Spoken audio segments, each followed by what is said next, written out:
કેમ છો વિદ્યાર્થી મિત્રો? ધોરણ 12 ની અંદર આપણે ચેપ્ટર નંબર 6 આનુવંશિકતાનો આણ્વીય આધાર ભણી રહ્યા છે. આ ચેપ્ટરમાં હાલ આપણે જે ટોપિક વિશે ભણ્યા આગળના લેક્ચરમાં એ હતો ટીઆરએન. જ્યારે પ્રોટીન સંશ્લેષણ કરવાની વાત આવી ત્યારે ફ્રાન્સિસ ક્રિક નામના વૈજ્ઞાનિકે વર્ષો પહેલા એવું જણાવેલું કે જે પણ કઈ જનીન છે, જનીન સંકેત છે, એની પરિકલ્પના એટલે કે એ જનીન સંકેતનો એમિનો એસિડ સાથેનો પારસ્પરિક સંબંધ એ કયા એમિનો એસિડ બનાવશે એ અગાઉથી જ નક્કી કરેલું હોવું જોઈએ. કારણ કે એમિનો એસિડનું પોતાનું કોઈ વિશિષ્ટ પ્રકારનું બંધારણ તો છે નહીં કે જેનાથી તકલીફ પડે. વર્ષો પહેલા એને અનુકૂલિત અણુની એક વાત કરી હતી. વર્ષો પહેલા ફ્રાન્સિસ ક્રિક દ્વારા અનુકૂલક અણુ વિશે વાત થઈ હતી. આ અનુકૂલક અણુ એવો હોવો જોઈએ કે જે એક બાજુ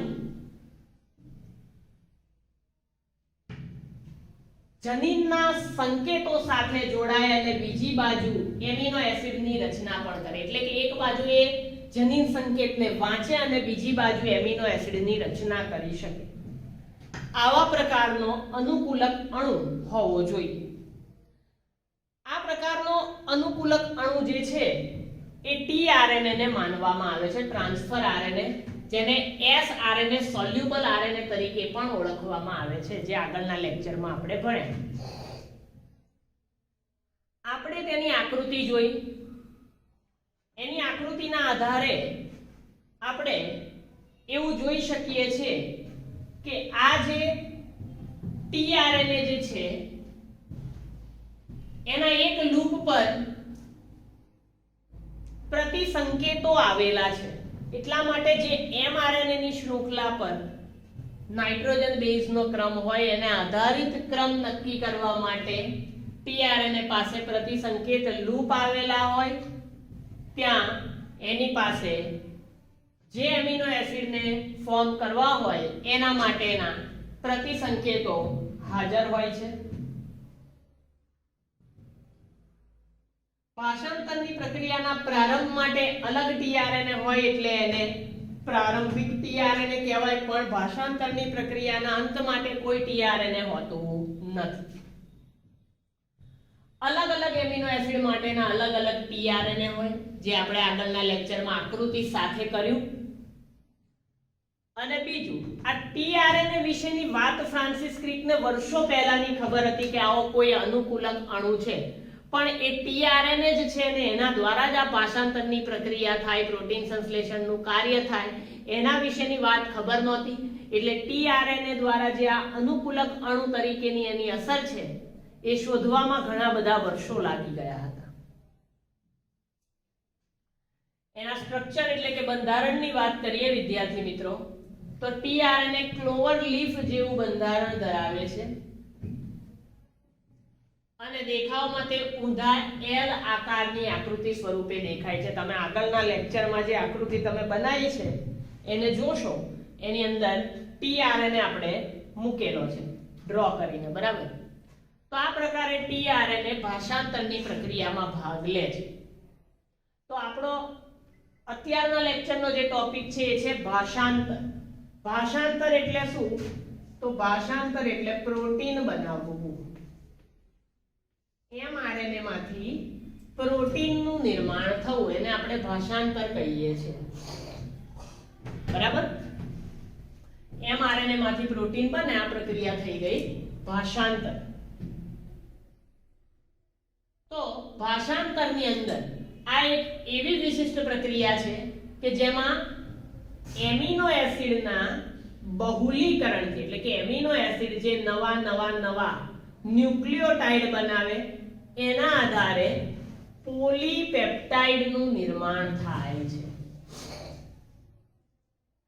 ભાષાંતરમાં એમિનો એસિડનું બહુલીકરણ એટલે કે પોલિમરાઇઝેશન થાય અને પોલીપેપ્ટાઇડની શૃંખલા બને, એટલે કે એમિનો એસિડની ચેઇન બને. તમે જોઈ શકો છો એમિનો એસિડની આખી ચેઇન છે અહીં આગળ આકૃતિમાં આપણને આપેલો છે mRNA. આને આપણે કહીશું mRNA. આ એની શૃંખલા, mRNA ઉપર આવેલા નાઇટ્રોજન બેઝનો ક્રમ છે. આ વસ્તુ જે છે એ છે રિબોઝોમ. રિબોઝોમનો આમાં શું ફાળો છે આપણે આગળ ભાષાંતર ભણીશું એટલે ખ્યાલ આવશે. તો અહીંયા રિબોઝોમ આવીને જોડાયો અને રિબોઝોમ પર આ છે tRNA. tRNA આવ્યું અને mRNA પર જે સંકેત હતા બરાબર એના પ્રતિ જો એક આ સંકેત છે અને એક આ સંકેત છે. એના પ્રતિ સંકેતો tRNA લૂપ બનાવ્યા અને એને આધારિત અલગ અલગ એમિનો એસિડ નું નિર્માણ થાય છે. એક આ બાજુ થાય છે, એક આ બાજુ થાય છે. જેમ કે એલેનિન છે, સેરિન છે, ગ્લાયસિન છે, લ્યુસીન છે, સેરિન છે, ટાયરોસિન છે, વેલાઇન છે.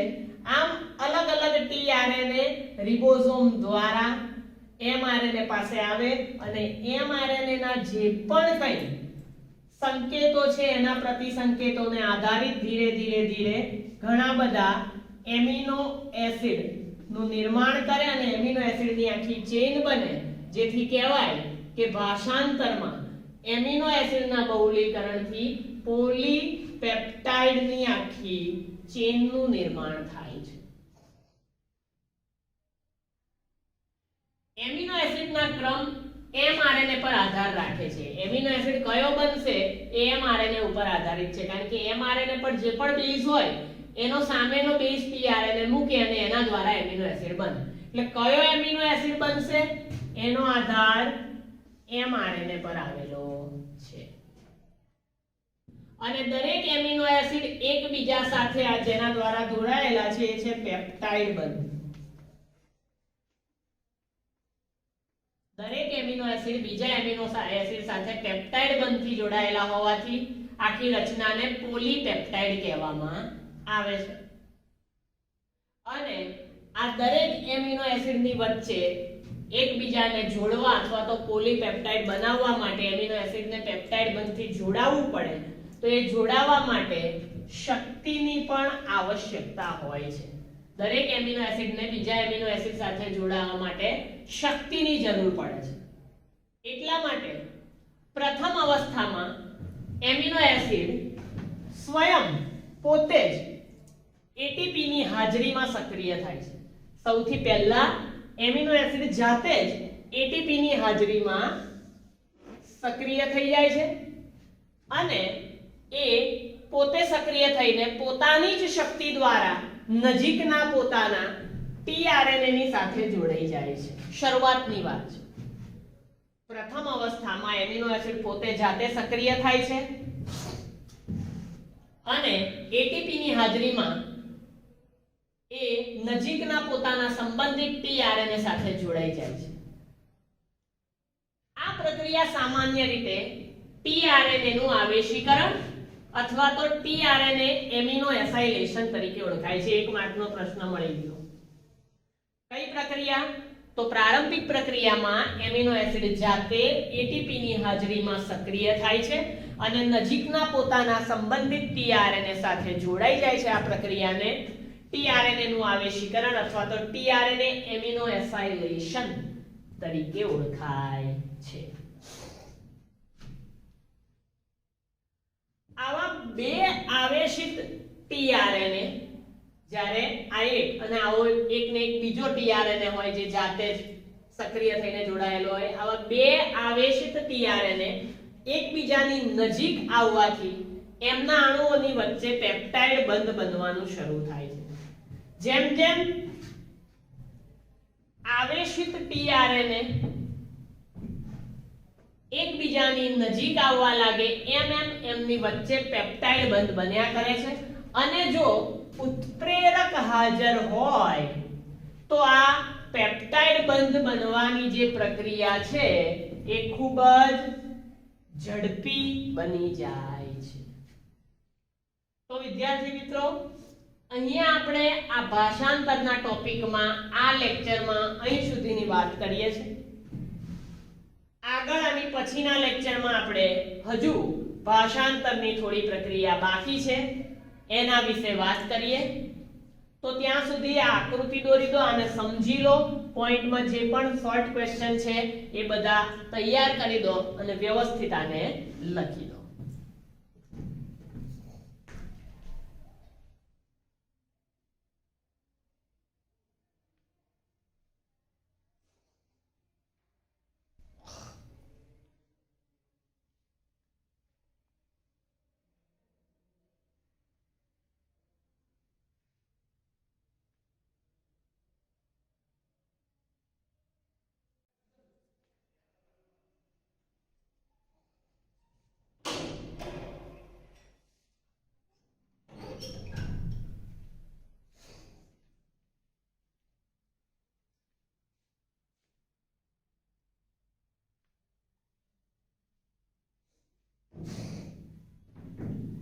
કેમ છો વિદ્યાર્થી મિત્રો?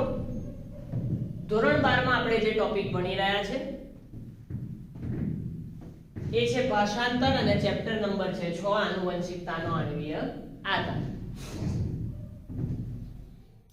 ફ્રાન્સિસ ક્રિક દ્વારા જ્યારે ટીઆરએનએ અનુકૂલક અણુ વિશે વાત કરવામાં આવી અને વર્ષો પછી જ્યારે ટીઆરએનએ નો રોલ કે એક બાજુ જનીન સંકેતને વાંચી શકે છે અને બીજી બાજુ એમિનો એસિડ સાથે જોડાઈ શકે છે, એ પ્રક્રિયાના ઉપયોગથી ભાષાંતરની પ્રક્રિયા સમજવી સરળ બની. જેમ કે ભાષાંતર એક એવી પ્રક્રિયા છે કે એમાં એમિનો એસિડનું પોલિમરાઇઝેશન થાય છે અને એમાંથી પોલીપેપ્ટાઇડની શૃંખલાનું નિર્માણ થાય છે. એમિનો એસિડની પોલીપેપ્ટાઇડની આખી શૃંખલા બને છે. તો આ પોલીપેપ્ટાઇડની શૃંખલા કઈ રીતે બનતી હશે તો તમે આગળ જોયું, મેં તમને આકૃતિ સાથે સમજાવ્યું હતું કે નીચે એક mRNA ની લાઈન હતી. mRNA નો ખંડ હતો, એના ઉપર ઘણા બધા નાઇટ્રોજન બેઝના સંકેતો હતા. વચ્ચે ત્યાં આગળ એક રિબોઝોમ હતો અને રિબોઝોમ પર ઉપરથી આવીને tRNA જોડાયો. mRNA પર જે પણ કઈ પ્રકારના સંકેત હતા એની વિરુદ્ધના પ્રતિસંકેત આ tRNA દ્વારા ત્યાં લાવવામાં આવ્યા અને mRNA અને tRNA ના સંકેતો પરસ્પર જોડાયા અને એમિનો એસિડનું નિર્માણ થયું. આમ એક પછી એક એમિનો એસિડ બન્યા અને એમિનો એસિડની આખી શૃંખલા તૈયાર થઈ, જેને આપણે પોલીપેપ્ટાઇડની શૃંખલા કહીએ છીએ. આ પ્રક્રિયામાં, ભાષાંતરની પ્રક્રિયામાં કયા એમિનો એસિડનું નિર્માણ થશે એનો આધાર mRNA પર રહેલો છે. કારણ કે mRNA જે પણ સંકેત આપશે એના પ્રતિસંકેતના આધારે જ નવા એમિનો એસિડ બને. એટલે કયા એમિનો એસિડ બનશે એનો આધાર mRNA પર રહેલો છે. અને બીજું, જ્યારે એક કરતા વધારે એમિનો એસિડ બને, એકબીજા સાથે પેપ્ટાઇડ બંધથી જોડાય, તો આ પેપ્ટાઇડ બંધ બનવા માટે પણ શક્તિની જરૂર પડે છે. ત્યારે શું થશે તો શરૂઆતના કિસ્સામાં એટલે કે પ્રારંભિક પરિસ્થિતિમાં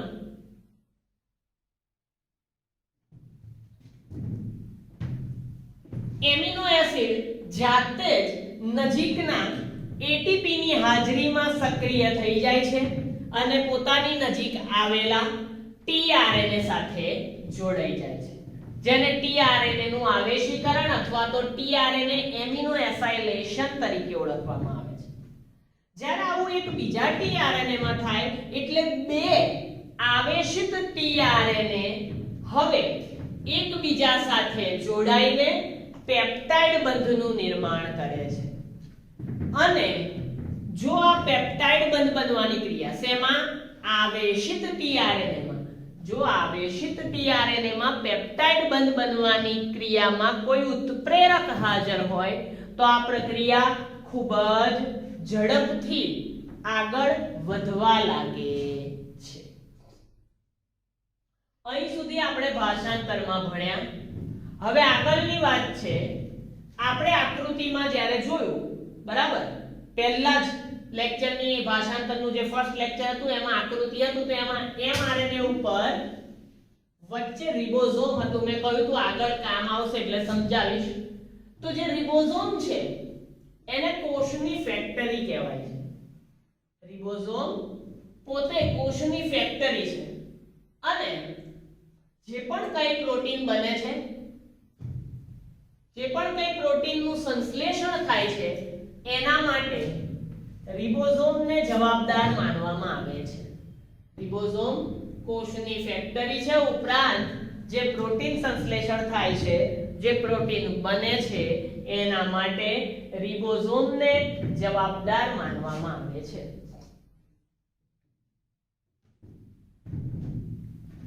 આ રિબોઝોમ એ સંરચનાત્મક આરએનએસ આવેલા હોય છે એની અંદર અલગ અલગ એના પેટા એકમ સ્વરૂપે, અને 80 પ્રકારના વિવિધ પ્રોટીન બનાવવા માટે પણ જવાબદાર છે. રિબોઝોમમાં અલગ અલગ પ્રકારના આરએનએસ આવેલા છે, 50S 70S 30S 80S જેવા, અને 80 પ્રકારના વિવિધ પ્રોટીન બનાવવા માટે પણ એ જવાબદાર છે. આ રિબોઝોમ વિદ્યાર્થી મિત્રો જ્યારે નિષ્ક્રિય હોય, રિબોઝોમ જ્યારે નિષ્ક્રિય અવસ્થામાં હોય તો એના બે પેટા એકમ બને છે, એક મોટો એકમ અને એક નાનો એકમ. રિબોઝોમ જ્યારે નિષ્ક્રિય થઈ જાય તો એના બે એકમ બને છે, એક મોટો અને એક નાનો પેટા એકમ. એમાંથી જે નાનો પેટા એકમ છે એ mRNA સાથે સંકળાય છે અને ભાષાંતર શરૂ થાય છે. જ્યારે નિષ્ક્રિય અવસ્થામાં રિબોઝોમ આવે ત્યારે એના બે પેટા એકમ બને, એક મોટો અને એક નાનો. ત્યારે જે નાનો પેટા એકમ છે mRNA સાથે સંકળાય અને ભાષાંતરની પ્રક્રિયા ચાલુ થાય, એટલે કે પ્રોટીન સંશ્લેષણની પ્રક્રિયા શરૂ થાય.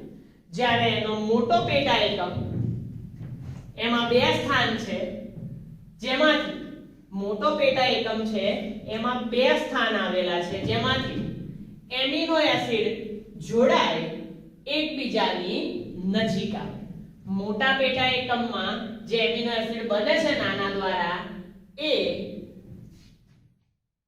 એકબીજાની નજીક આવે, જોડાય અને પોલીપેપ્ટાઇડની શૃંખલા બને.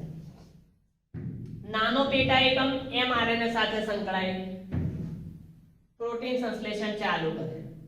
પ્રોટીન સંશ્લેષણ ચાલુ કર્યું એટલે જે પણ એમિનો એસિડ બનવા લાગે એ મોટા પેટા એકમમાં જે બે સ્થાન છે ત્યાં આવે, એકબીજાની નજીક આવે, જોડાય અને આખી લાંબી પોલીપેપ્ટાઇડની શૃંખલા થાય. આમ પોલીપેપ્ટાઇડ બંધનું નિર્માણ કરે. કોણ? મોટો પેટા એકમ.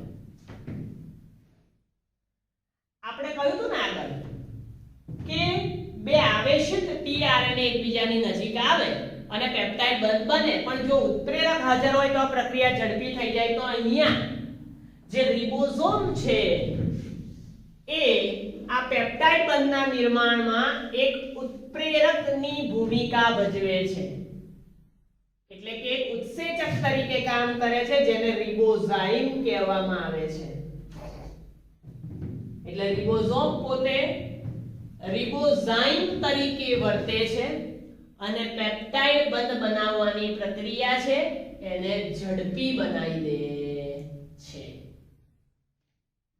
બરાબર? એટલે રિબોઝોમનો રોલ બહુ જ ઉપયોગી છે. એવો પ્રશ્ન પૂછાઈ શકે કે ભાષાંતરની પ્રક્રિયામાં રિબોઝોમનો ફાળો સમજાવો, તો આ રીતે પ્રશ્ન તમારે લખવાનો થાય, 3 માર્ક્સમાં પૂછાય. એટલે ખૂબ જ ધ્યાન રાખીને શાંતિથી આ વસ્તુને તૈયાર કરીને ભણવાની છે. હવે આગળ આપણે વધીએ તો mRNA ની અંદર ભાષાંતરણ એકમ કે જ્યાં આગળ ભાષાંતર થતું હોય એ જગ્યા RNA નો અનુક્રમ છે. બરાબર? mRNA માં ભાષાંતરણ એકમ જે છે એ RNA નો એક અનુક્રમ છે કે જેના છેડા પર પ્રારંભિક સંકેત, સમાપ્તિ સંકેત અને પોલીપેપ્ટાઇડના બધાના સંકેત હોય છે. mRNA નો ભાષાંતરણ એકમ જે છે, જે mRNA છે એનો ભાષાંતરણ એકમની અંદર આરએનએ નો એક ક્રમ હોય છે કે આરએનએ ના ન્યુક્લિયોટાઇડ નો ક્રમ કે જેના એક છેડે પ્રારંભિક સંકેત, એક છેડે સમાપ્તિ સંકેત અને પોલીપેપ્ટાઇડ બંધ બનવાના સંકેતો પણ હાજર હોય છે. mRNA માં કેટલાક વધારાના અનુક્રમ પણ હોય છે. આ તો એવો ક્રમ છે કે જેમાં પ્રારંભિક સંકેત, સમાપ્તિ સંકેત ને પોલીપેપ્ટાઇડ બંધના સંકેત છે. પણ એ ઉપરાંત પણ કેટલાક વધારાના અનુક્રમ પણ mRNA માં હોય છે કે જેને ભાષાંતર આપણે કઈ લેવા દેવા નથી, એમાં ભાષાંતર થતું નથી, જેને ભાષાંતર રહિત વિસ્તાર એટલે કે અનટ્રાન્સલેટેડ રિજિયન્સ તરીકે ઓળખીએ છીએ. તો વિદ્યાર્થી મિત્રો, આ લેક્ચરમાં આપણે રિબોઝોમનો ફાળો અને યુટીઆર તેમજ રિબોઝાઇમ, મોટો એકમ, નાનો પેટા એકમ રિબોઝોમનો વગેરે વિશે માહિતી મેળવી. ટૂંકા પ્રશ્નો તરીકે પૂછાય, આખી થિયરી તરીકે પણ પૂછાય, એટલે વ્યવસ્થિત ધ્યાન રાખીને લખી વાંચીને આને તૈયાર કરજો. હજુ આગળની વિગત આપણે આની પછીના લેક્ચરમાં ભણીએ છીએ. Thank you.